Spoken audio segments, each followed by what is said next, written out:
Humans aren't actually space orcs, they're space orcas. For most, they're a social, playful species. For their prey, however, the evil shit humans can conjure up to hurt and destroy them is terrifying. Excerpt from Zigil Zedi's Peace Be the Stars. I once knew a human. He was small for his kind and a bit slimmer than I had read most to be. Nonetheless, me and him became great friends. His name, however abnormal to me rolled off his tongue like Delint fruit, was Daniel, Daniel. Daniel and I spent most of our time amongst the cruiser together. He once said I reminded him of his father. When asked, he claimed it was a compliment and that his father was a very kind and soft man. To quote, the kind of guy you could bring home to mama, but he met my mama before I did. I guess this was a human saying, as I didn't, and still don't, quite understand it.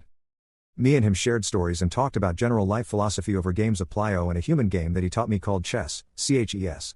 This particular game brought up a conversation about warfare, since the game revolves around a general theme of a human war.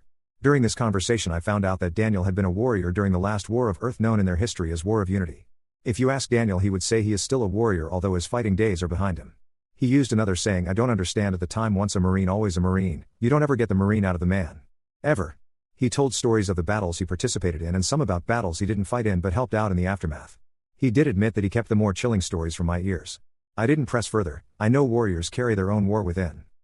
There came a time where our cruiser was hailed and boarded by a small Fleming-class frigate. During the boarding I stood in my quarters and awaited the inevitable arrival of a pirate to take payment to allow me to keep traveling unbothered. Daniel, who was in my quarters at the time, didn't like the idea of this. He had told me he flew in space before but never on the outskirts like we were now. Daniel hid behind the jutted outdoor frame. Once the pirate, who was of Zoxal origin, entered the room, Daniel then proceeded to climb on top of his 8-feet-tall body and then began to repeatedly stab at his head until the pirate collapsed onto the ground. What happened after that was a blur, but I'll do my best to describe the event to my best efforts.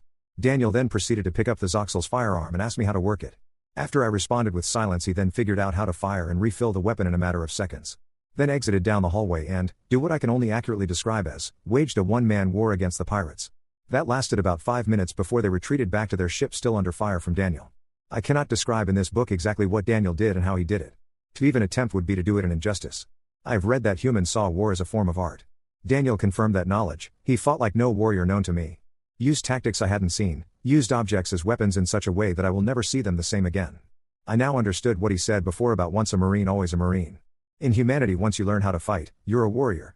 Upon researching what a Marine exactly is, I came to the realization that of all life, humans are the only ones capable of being the most kind, compassionate creatures around you in one moment and can become the most dangerous, blood-driven, and protective creatures you will ever meet in the next moment.